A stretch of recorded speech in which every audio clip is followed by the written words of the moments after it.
use them later. And hopefully everyone has something to eat. I know there's a bunch of gluten-free salami sandwiches over here, so if you want those, come up and help yourself. All right, let's get started. Really 3 parts of this. I'm going to give you a quick overview of what Tech Launch Arizona is, and then we're going to talk about the parts of a startup. I do. Do you want me to use it? No, you don't have to. I just want to make sure you have it. Okay, I like to do multimodal, so sometimes I'll press that, and sometimes I'll press you, and sometimes I'll press this. Then we'll move to what I call the wisdom of the crowd. So we're going to tap into you all as the sharks in the Shark Tank, and we'll talk about that later. And then finally, leave a little bit of time at the end for you to get to talk to people around you. Any button works? There we go. So, Tech Launch Arizona, also known by our 3-letter acronym as TLA. You know what a 3-letter acronym, right? TLA is a 3-letter acronym, right? Right? Anyone? It's too early in the day for that? All right, I'll be here all week. Anyway, we're the arm of the university that's responsible for helping inventors disclose and patent ideas, license technologies, and sometimes, like 5% of the time, do startup ventures. We provide spaces, we provide resources, we provide people to help you in that endeavor, with the bottom line really to help to maximize your chance of success of taking a great idea into the market, either through another company or through your own company. So there's a few of us here from TLA, so I'd ask my TLA colleagues to please stand so that the non-TLA people knew who you are. Thank you very much. I'll sit down. Okay, so what do we do? Oh, this is a build-out slide. Sorry. I like to think of it as going from an idea, right, this great bulb over here, to money on the other side.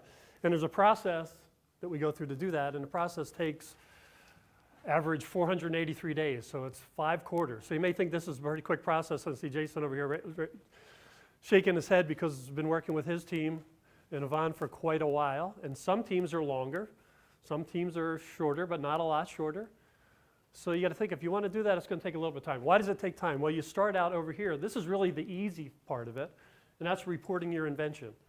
And it means taking the idea you have and writing it down. And who do you share that with? You share it with a licensing manager.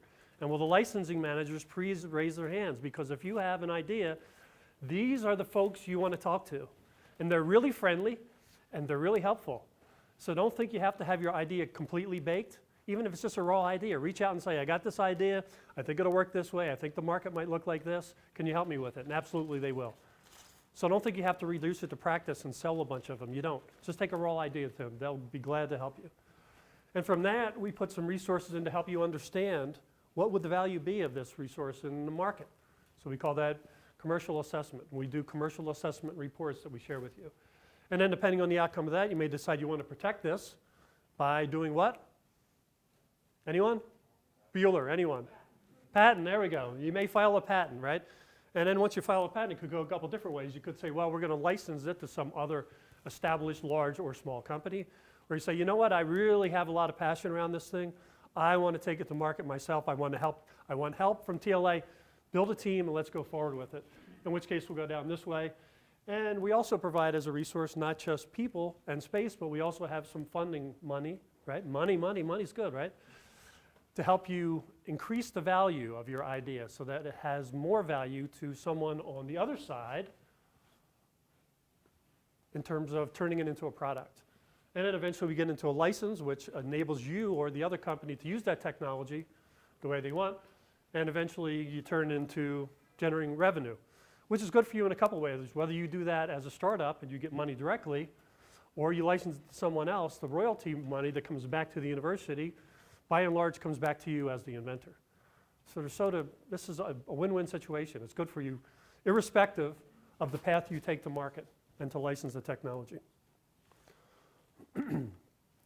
So this next slide's pretty busy, so indulge me on this.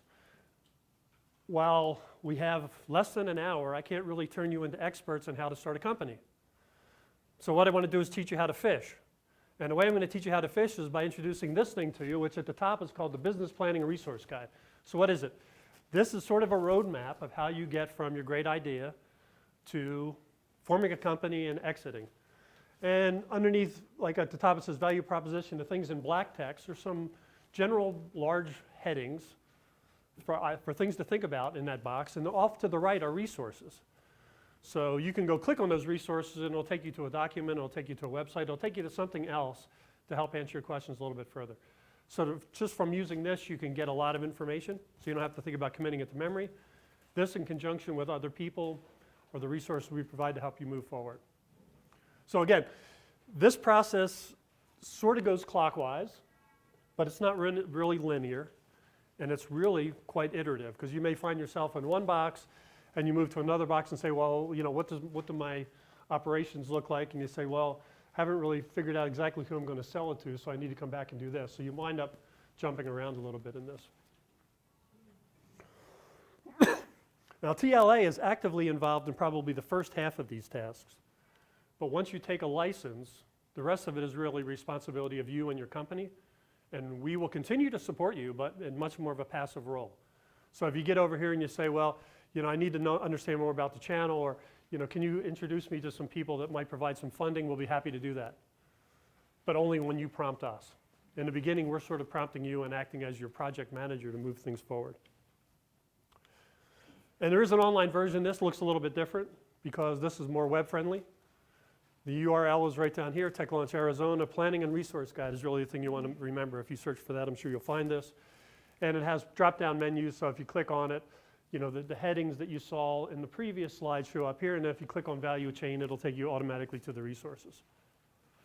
All good? Okay, so I want to start with what's called the value proposition. Here's a couple examples. So here's the first one. A solar it's hard for me to say it, photocatalytic thermal reformation is a process that carbon dioxide, methane emissions from fossil fuel production, and combustion process for use as inputs rather than inventing or burning into the atmosphere. So what am I selling? What's my, no, what, I just told you, what am I selling? It was solar panel or something. Right, what am I selling? It's not clear, right? This is more like an abstract for a technical paper. But if you're in business, that's probably not your customer, right? You don't want your customer guessing what it is. Well, you know, we can all read this, and we're all smart people. We can probably figure out who the customer might be and what the uses might be. You really don't want your customer guessing about your product. You want it to be clear. So in the second case, discover music, watch TV, get rewards. Pretty clear, right? Can probably figure out what they're selling and how you would interact with it. So the important part about a value proposition is to make it clear. Because the value proposition and importantly the problem statement are really the cornerstones for your business. If you get those things right, the rest of your business planning and your business plan will fall into place pretty well. But if you really can't clearly articulate what the problem is and how you're uniquely solving it, you A, don't understand what you're offering, or you don't have a business. So this is sort of the first litmus test. And remember, generally people don't buy from you based on your technical brilliance. I'm sorry to say that, but typically that's not what happens. So let's talk about this a little bit more. Value proposition tells your audience about your secret sauce. That's a buzzword that you'll hear. It's the thing that makes you uniquely different from everyone else in the marketplace and makes you better than the competition. So you want to be clear, you want to be concise around your value and your product. You have a short opportunity to get someone else to see how your product will make their life better. That said, don't overestimate the value of technical merits or underestimate the value of emotions when it comes to selling a product. Let me say that again. Don't overestimate technical merits. Don't sell on speeds and feeds and all the great technical whiz-bangs, because people tend to buy more on emotional reactions than they do by reading spec sheets. And as technical people, we all think, well, I got to tell you all the specs about this, right? Because these are all the great things. Well, no, I really buy on emotion, so you're talking right past me. And that's an important way of rethinking and reframing your value proposition. So let's jump to operations. What is my product? Is it a drug, a pill? Is it software? Is it software as a service? Is it some combination of hardware and software? Or is it just services that I'm providing? How do I sell this? Is this an easy product that anyone that visits Amazon can understand? I can just drop it on Amazon and people will figure it out? Or is it much more complicated and the sales cycle, meaning the time it takes me to talk to a customer and actually close the deal is very long, like many, many months, in which case I have to sell this one at a time and I have to sell it direct. These are some of the things you want to think about from the point of view of operations. And along those lines, do I have the right people on my team? Do I need to add some people to help me realize the sales targets? Well, it'd be nice to hire people, right? But what do people, when you hire them, what do they want? What are one of the things that they want? Money. They want money. And as a startup, do you have any money? No. What do you have?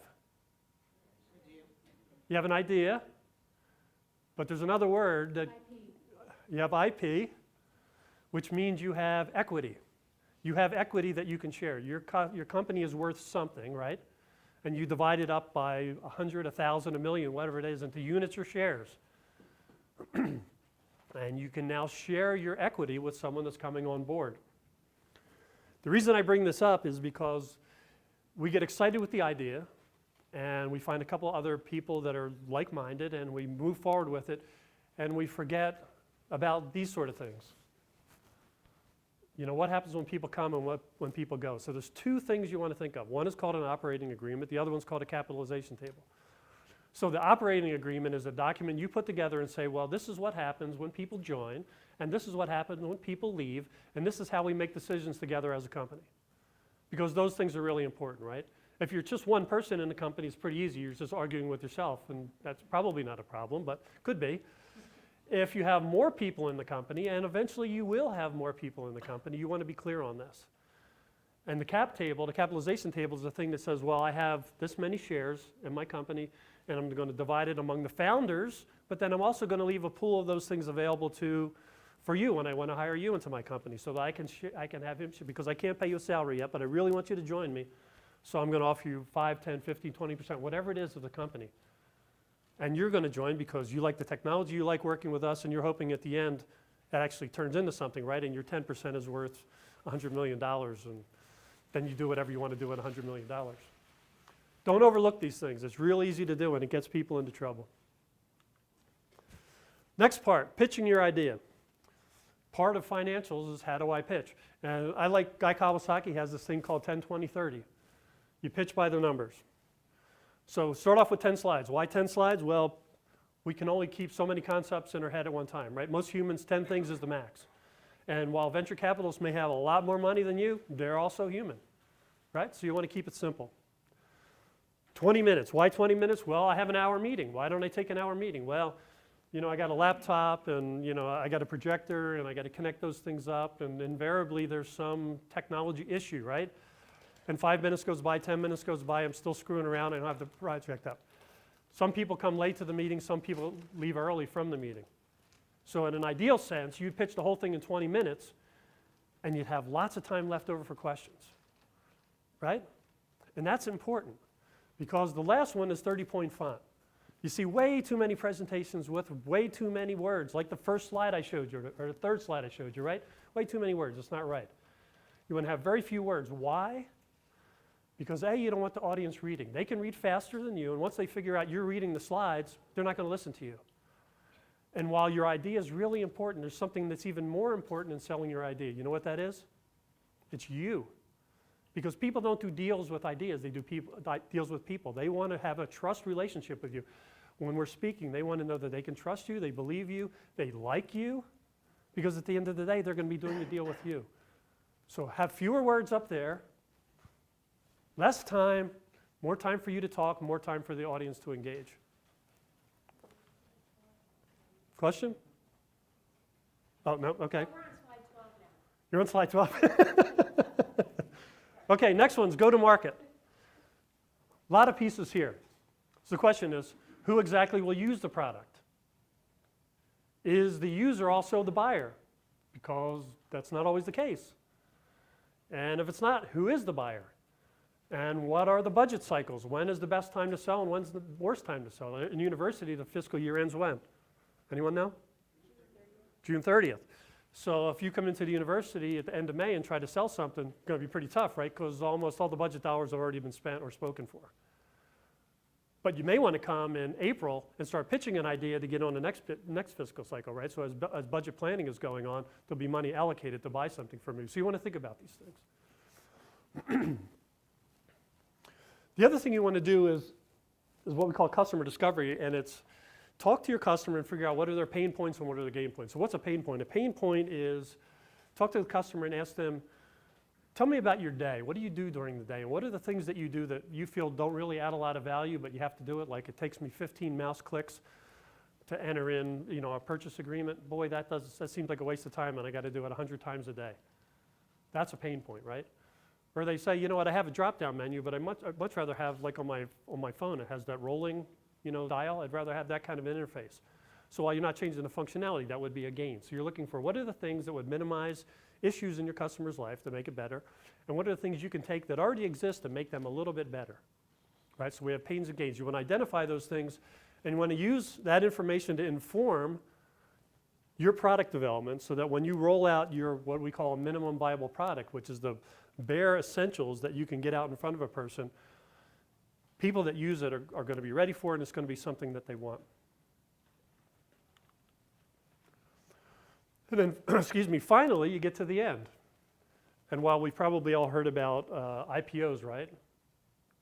Which is sort of the glamorous part of an ending, I guess, right, for a company. It could be, at least, initial public offering.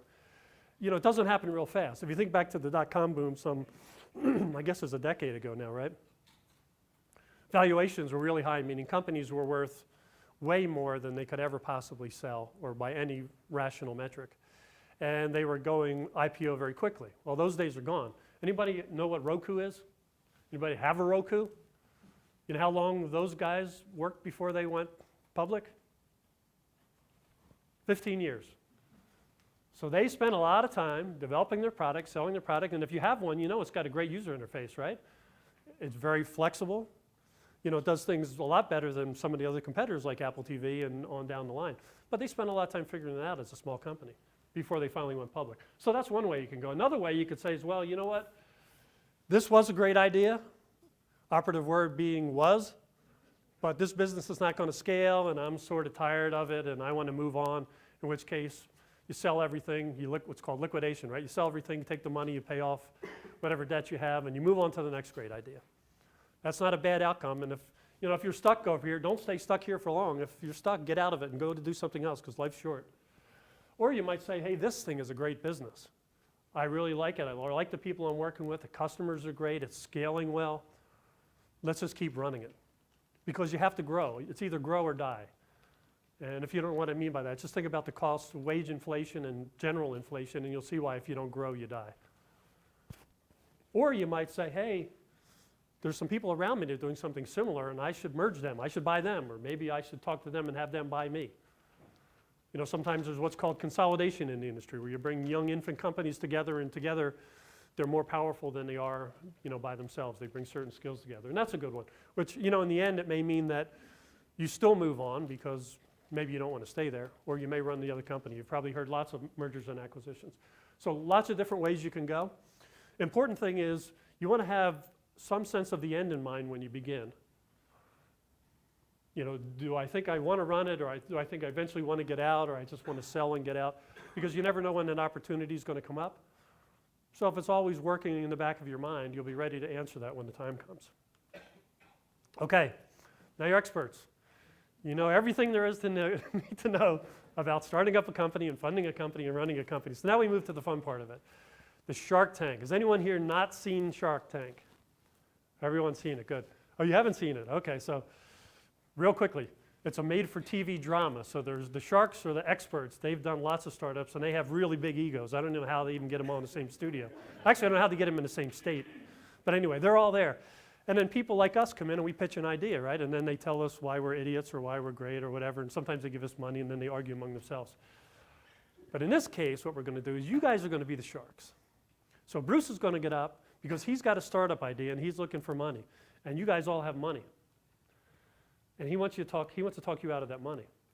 So he's going to take about 3 minutes, and he's going to give you a pitch. He's going to tell you about his great idea. And then we're going to give you 3 to 5 minutes to ask Bruce clarifying questions.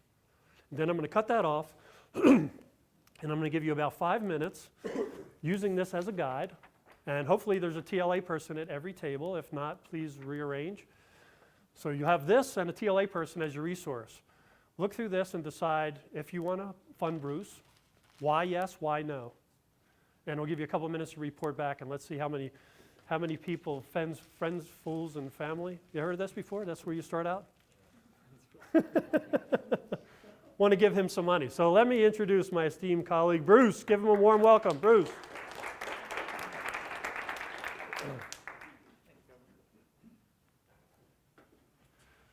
Before we start, I just want to take a minute. Oh, wait, I got to switch mics with you.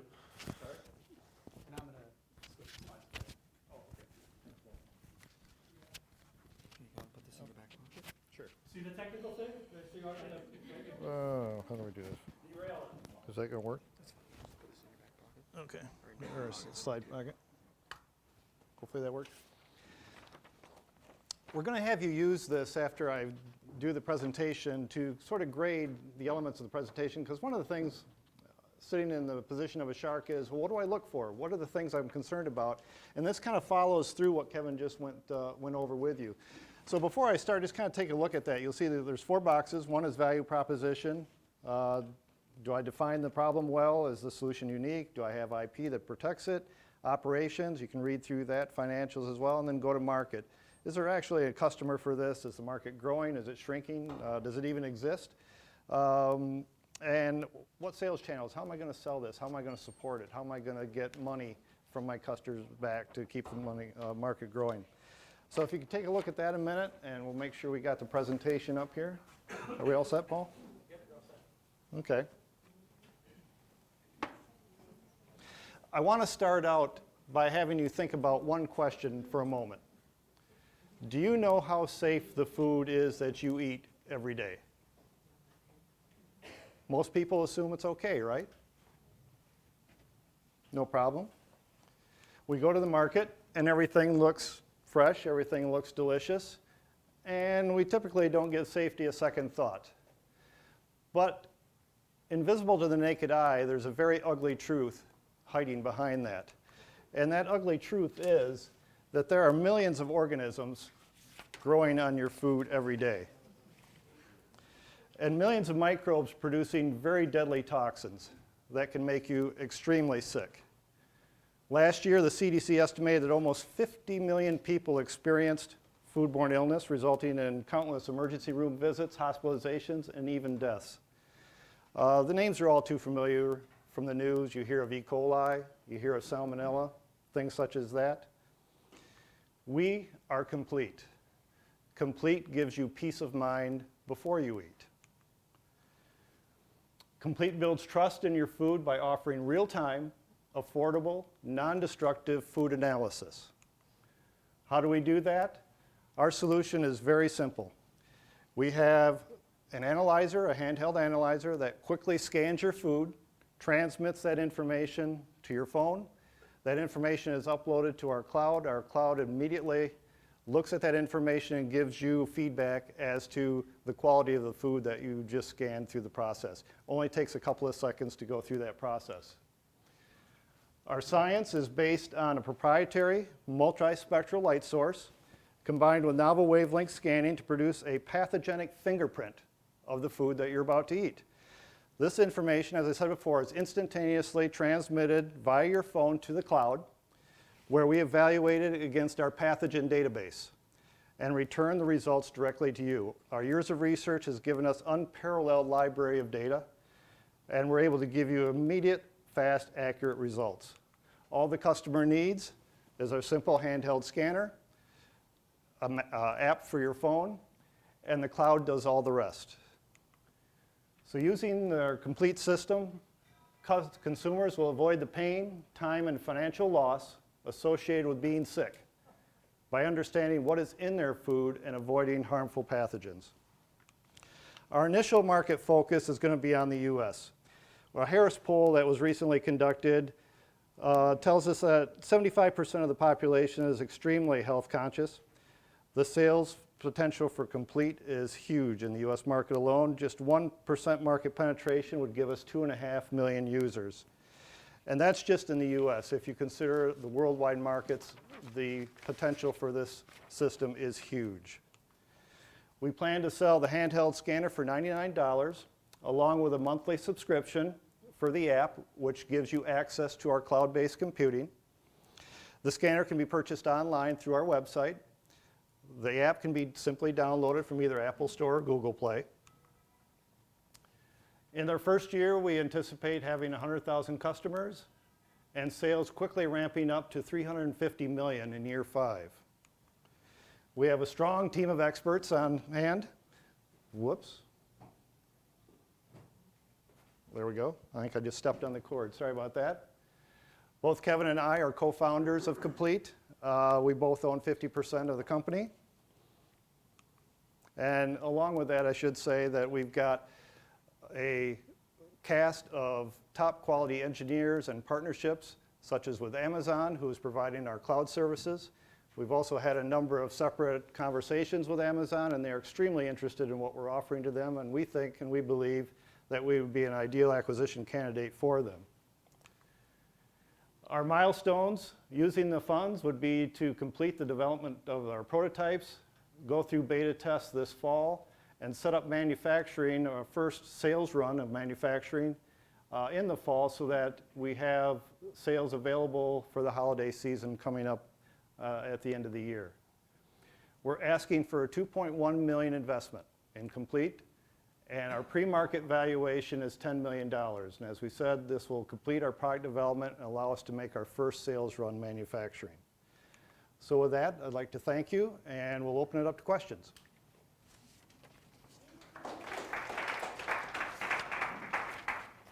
Any questions? You just want to throw money on us? Okay, yes.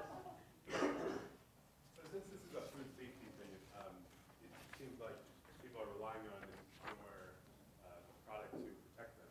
Are you taking on that liability, and what happens if you're wrong, and what percentage? How often do you expect to be right? It's an excellent question. We've done thousands upon thousands of analysis. We believe that we have a very high predictability rate, but we just suggest of what is possibly in your food. We obviously allow the final decision up to the user, so we don't make any claims or insurances that your food is safe to eat. It just allows people to understand what possibly might be in the plate of food they're about to consume. Yes? Two questions. How your scanner of the phone relevant for the bacteria levels? So that's one question. The second question is the FDA relevant approval or not for this? Yeah, because we're not going to make claims in terms of safety or efficacy, it's just a way of giving prompting of potential concerns. We don't feel there's going to be any FDA involvement in this. And the first question, once again, please. You measure the phenol thing back to your sensor thing, right? So how is that relevant for the bacteria level? I'm not a biologist. Well, so Oh, works go ahead. better if it's on a white plate. Just for the penetration of photons. Yeah, it quickly scans, and it's like taking a picture, but it quickly scans at multiple wavelengths. We analyze those wavelengths and then produce through our custom software, proprietary software, a fingerprint of the pathogen analysis on the plate. And then that's what's done in the cloud. Yes? What's your plan for marketing this and going to and advertising and making sure that the user knows what it does and how it works? We're going to roll this out. We've got an agreement with a marketing firm. We're going to do social media to roll this out. We've got a media campaign already planned. We put that in place with our partnership with Amazon. We're right now negotiating whether or not we can have Amazon push this through their sales channels as well. And she had her hand up first. We'll come here. Was your process validated by any independent entities or government organizations? Not yet. Thank you. Okay. Yes. So what is the equity you're willing to give up for a $2 million? Well, it's based on a $10 million pre-money valuation. So pre-money would be $10 million, post-money would be $12.1 million. So it'd be 21%, right? If my math doesn't fail me. Other question right here, and then I'll come over here. I would like to know about the competition. What is available on the market? Is it a similar? We don't see anybody anywhere close to this space. We don't see any competition at all. Yeah. As a follow-up to that, if no one's out there, how can you be assured that people that are health conscious actually want this? We've done a number of focus groups. We participated in ICOR, which is part of the program here at TLA, where it's customer discovery. We went through that process, and then we went to the national or the regional phase in Los Angeles, and where you interview 100 customers and get customer preference, customer discovery through that process. They gave us $75,000, I believe, to do that and travel around to different conferences, and got extremely strong feedback from that process. So, I don't know about current products, so there aren't any, but I do know for a fact there are companies in Israel and Finland, and maybe one in Norway, that are pursuing more or less the same overall device. Okay. Any other thoughts on upcoming technology? I mean, as far as other competition, I mean, right now you're looking for 1% you're looking for 1% of consumers who are interested in food safety, but now that 1% might be 0.1%, and then suddenly your valuation goes down. I'm not familiar with those customers. And I'm not familiar with the technology. Kevin, are you familiar with that? No. Laura? What's your cost of goods sold for your first 100 units? The first 100 units are going to probably be close to the cost of sales, but then as volumes ramp up, we expect the cost of the scanner to only be under $10, and we're selling it for $99, so we anticipate very high gross margins on the sale of that device. 70% margin on the slide for the hardware. Okay. Yes. So related question, how did you decide on the price that you're going to market it at? That was, through our customer discovery, we inquired as to what they thought was a reasonable price for that, and did that through a matrix and did conjoint analysis of that. And through that process came with what we thought was a good introduction price. Yes? How much data is used in sending up the information from the scanner to the cloud? And what is your plan for users who want to use it in an environment in which they either don't have Wi-Fi access or access to cellular networks? Oh, good question. I'm going Yeah, we're to leave able to that. compress it, so it's only about 250 megabytes, so we have to upload it. And a download is obviously a lot less, right? It's sort of a yes or no. Okay. So bandwidth's not an issue. Other questions? Yes. For like foodborne illnesses, issues with that are often with behavior change. So oftentimes people don't want to wash their hands before they're eating their food or something like that. So introducing this product, how do you propose you'll get, like how will this be a behavior change thing? Like it's a new toy at first, and people might stop using it. So how do you propose you'll promote continued use of the product after it's no longer new? That's a fantastic question, because one person asked us if they could scan their hand to see what bacteria was on their hand, and we tested it, and absolutely you can do that. So it would help from just a health awareness of how much bacteria and microbes are picked up every day just on your hands. Yes? Well, you mentioned that you plan to have the cost down to $10 per unit. Mm-hmm. So are you planning to manufacture like made in China, or is it going to be made in USA? And also, is it going to be from environmentally friendly materials? I don't think there's any issue with environmentally friendly. It's mostly just same types of materials that would be in your cell phone. We're going to have it produced in the U.S. at first because we have control over it, and then we're in discussions with Foxconn to potentially manufacture this overseas. Let's take a couple more questions. A couple back here. Yes. So this is a practical question. How big is the scanner device, and are you expecting people to carry it in their pockets, in their purses, with wherever they go? This is the prototype right here. So, yeah, it's like a small remote. It could easily be carried in your pocket or in a woman's purse. And it also works for changing slides on a screen. It's very handy. How does it charge? Is it batteries or is it a portable charger? You can either put in a AAA cell, or it's got a small USB charger. You can just charge it, plugging it into your computer, or same plug that you would charge your phone with. There's another question back here. Okay. What are you doing with the $2 million that if I were to give you today? What that's going to be doing is doing final design and manufacturing validation of this device, and then doing the ramp up for the first sales run.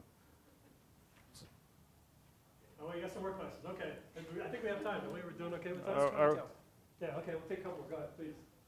So you mentioned earlier that you offer no recommendation with what is an appropriate level or not. So the number that your customers kind of get on their cell phone tells them maybe number of bacteria. But that means nothing to them if they don't have a recommendation. Right? So unless you actually in the future get some approval from the FDA, eventually your information that your device provides is not going to be useful. What we provide is sort of a green to yellow to red scale. And we've talked with people and they've told us that we don't, as long as we don't claim that we're going to do anything in terms of diagnosing or treating, that we won't require FDA clearance.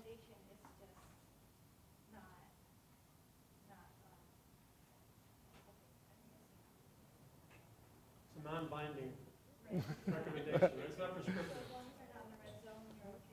Yeah. Caitlin? Does your device simply just tell you the amount of bacteria, or can it distinguish between bacteria? Because a lot of bacteria is good.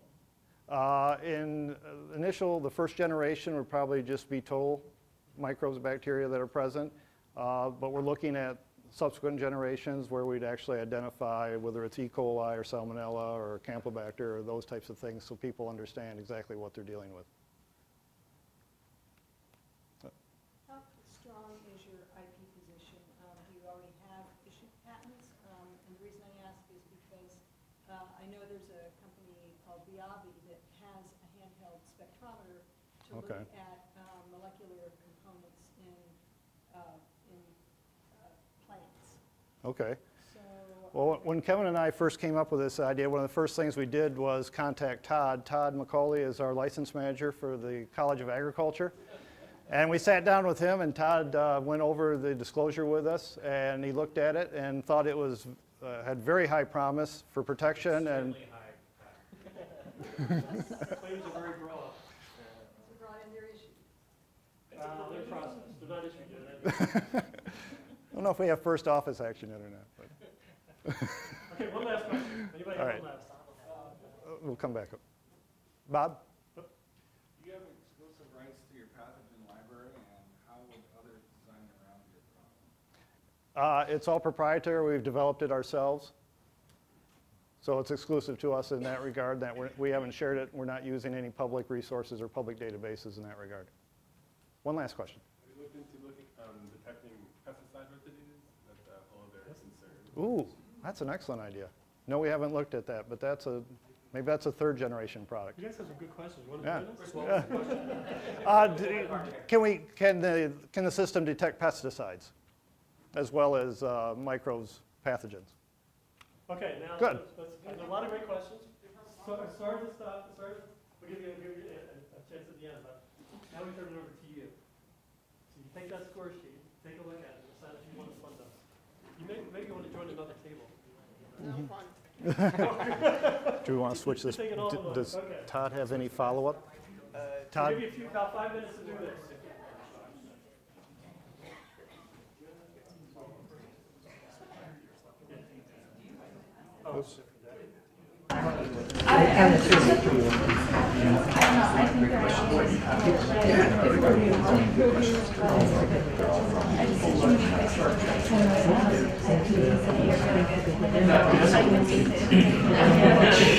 Well, I mean, that's awesome.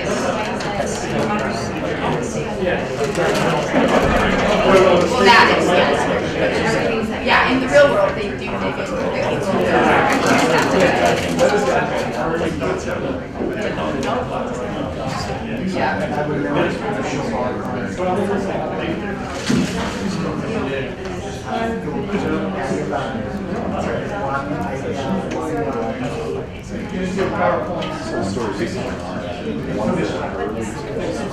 Right, so we need that. Why not?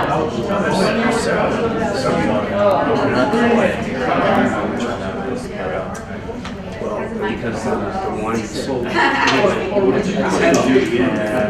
10 million evaluation it's not acceptable.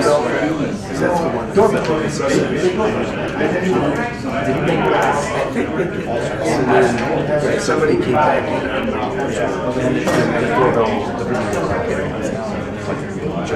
they could go pick up a sandwich right now. Oh, I know what it was. So someone, one church, they make And then they need the money to get there.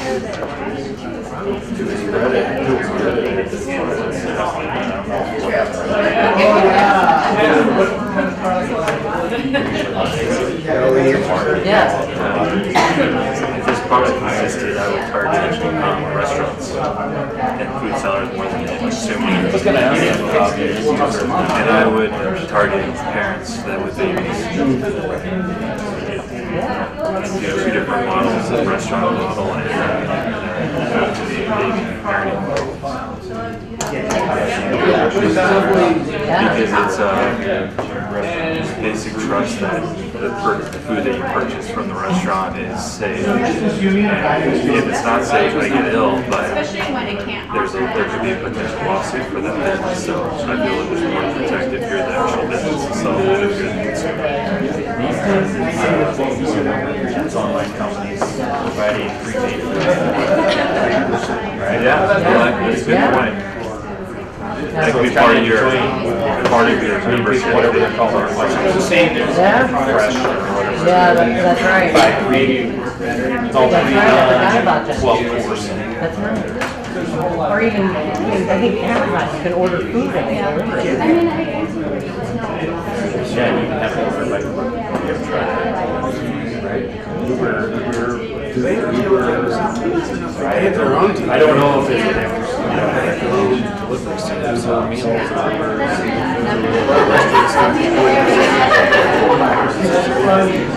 It's too early. They have non-defense products. Boycotting Uber companies, going with Lyft. Yeah. I mean, they said how they would Yeah, my son was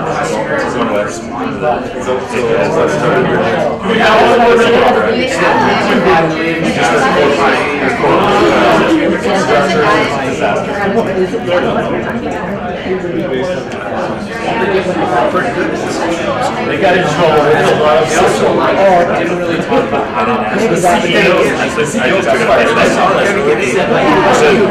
which one was it? A lot of people can tell. 35 to 50 age. That was something that Who exactly are you selling? and we was there during. I mean, like, I would the CEO, I think, was out. Everything was going on. well, I think you call me an Uber today. I went to meet my niece. But it was a lady.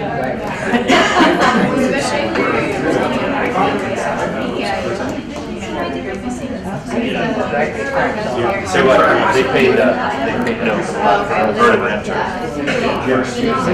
was like, are you serious? My kid was doing an internship now in Uber, he wasn't making half that. Granted, he wasn't in San Francisco. Yeah, because then it's just a little crazy. It scares me, but some of the drivers are scary. Most of them are pretty good. I've had a few. My first Uber ride, she couldn't get off work to come to campus. People just pick you up. And he got out, I don't know what so I mean, Alright, let's get started again. This table over here, this table over here has volunteered to go first. And I'm just going to open up my pockets and say, pour it in. Who wants to represent your table? Don't hit me in the head. Put it in my pocket, please. Who wants to speak? All right, if you don't mind standing and projecting, it'd be great so we can hear you. Come on, you got to stand up with me, Bruce. What? I can't hear you. We're so sorry we're not able to support you. Why? Why? Hold on. Let's everybody listen. Let's listen, please. Shh. Too early. We're too early for you? Well, so what particularly did you think was too early? I mean, you have a problem, very emotional problem. Okay. It didn't connect very well to me, sadly. You didn't have a good demo, a real showcase of a person going with your dongle or device Uh. to the store and saying, "Ooh, this is not what I should be eating. This is what I should be buying." The PowerPoint is always the worst way to present, sadly. Okay. When you're pitching an idea, it just distracts, takes away from everything that you're trying to tell. Yeah. There's too much information with very little clarity. So when we have a demo, if we brought it back to you, you reconsider? Well, no. Okay, why not? You had a good solution, but your value wasn't very clear. You said Amazon is excited, interested, but they didn't give you a dime to do this, did they? So, Well, it there was takes- no value of bringing Amazon in. Takes Without time to telling extract me money. Who your customer directly would be. How your customer is going to buy your product, it wasn't clear to me. Okay, thanks very much. Great. I very appreciate you guys coming. How about you guys? So we're not going to invest. You're not going to invest. And we, You have such a pretty name, though. Don't you want to invest? Aren't we likable guys? You want to work with us? but for the product, we don't completely see the value in it. So you have this tool that gives you a red to a green value, a red to a green result. Right. But what does the person do with it? If it's red, they shouldn't eat it. If it's green, but they still get sick. It's like somebody always in the back of their mind wants to have something to blame when something goes wrong. So I just feel like the public's not gonna take the fact that it was green and it was said it was okay. If they get sick, they want something, some help with that. And then also your market's kind of broad. So you say it's for health-aware people. That is a huge population of people. That's why we're going to sell so much. But people are health-aware in different ways. You have people who are worried about pathogens. You have people who are worried about their diet. They don't care what's on the food. They just want to know that it's green and healthy. So it's not targeted enough. So Okay. you don't really know if your market is large based on the people who want to know what's on their food. Okay, well, thanks for playing. How about you guys? How's it going over here? Hey, I'm Kevin. It's a real pleasure to meet you, Nick. Nice to meet you. Kim, hey, how are you? Kim? I don't have your name. Therese, how are you? So tell me, what did you like about it? You ready? Can we do a deal here? The technology sounds great. Uh-huh. We talked a little bit about emotion. I didn't feel any emotion behind your presentation, so it would have been nice to see people throwing up or falling ill. We talked about that. We thought real shock factor. we thought "Well, lunch would I be have bad. to do this, Time to do it. otherwise I don't want to end up like that person. Okay. But what did we decide? Well, I think maybe a little more equity, we could do the deal. How much? We're thinking 50%. What are you going to bring to the table for that extra 30%? What do we bring to the table? I mean, do you have contacts in the space distribution channels? Actually, yes, we're Silicon Valley VCs, so we have a lot of connections and other people in the space that might be interested in this. So we could bring those connections to the table for that. And how much of your personal time can you put into this? Ooh, I don't know. What do you think? 5%, 10% of your We're time? billionaires, so we got a lot of All right, well, we're going to talk to a couple other people. We'll get back to you. Thank you. Thank you. Yes, yes. Okay, over here. Ike, Colleen, what do you guys think? You're not going to fund us? Okay. No. Why? What did we do wrong? What do we need? What do you need to know? We're still not entirely sure who's going to buy this. It's offered to the public, but we're not sure that they're actually going to buy it. And it's unclear what you're going to do with this funding and how you plan to manufacture these products at a rate that's going to actually get you off the ground. There's also some concerns about whether or not you have anything in the future planned. So at least for me, I think if you're not willing to assume any of the responsibility for the results of your tests, you're going to limit yourself very quickly. And so I don't think we see any growth potential here. So it's going to be exciting and then just die out unless you have a plan for the next step. Okay, fair points, fair We points. also think the team is a train wreck.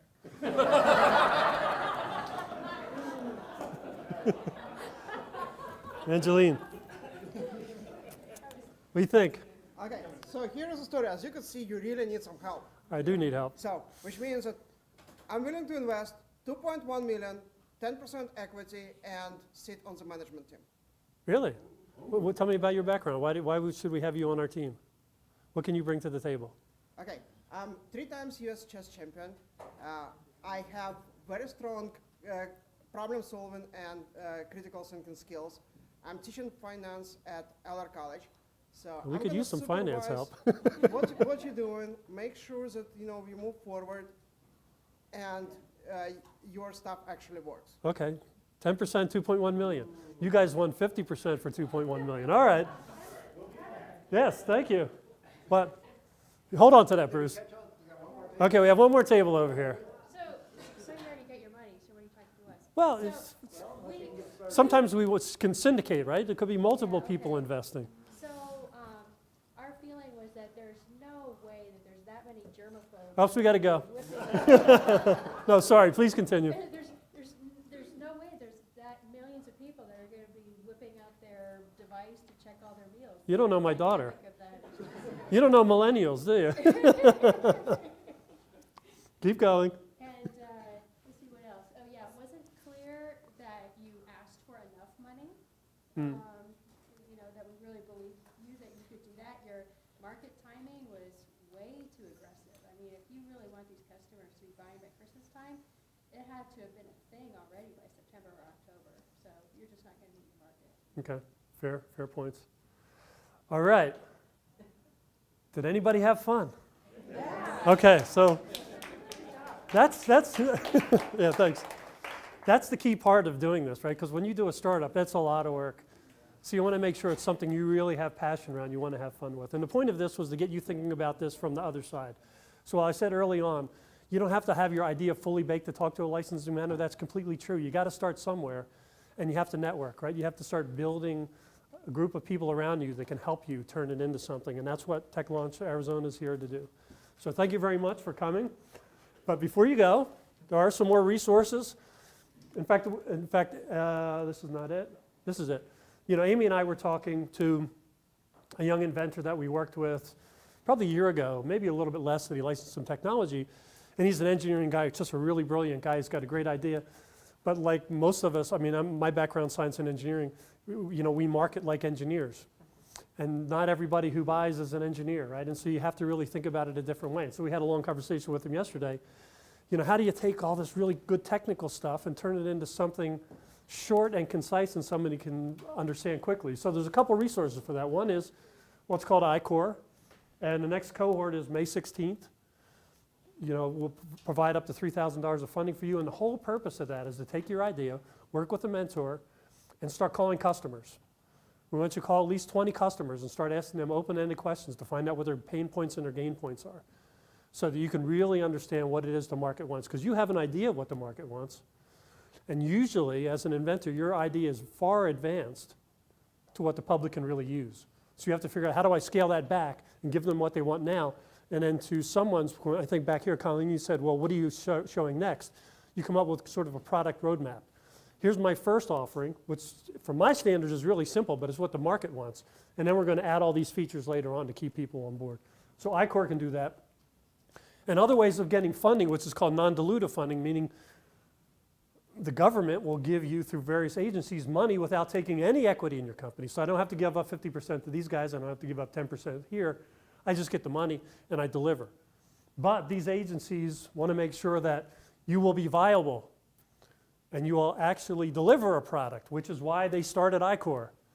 Because a lot of money was given away and the companies never became viable and they faded away. And that really serves no one, right? Have a great idea and it sit on a shelf. So doing both of these things in conjunction are really powerful for you. So you want to engage with the community. Engage with the TLA community, engage with the Tucson community. Start with us, we'll hook you up. Any questions? Okay, that's it for us. Please feel free to talk. Yes. John wants something. John. I want Laura. You want Laura? Okay. Yeah, thank you.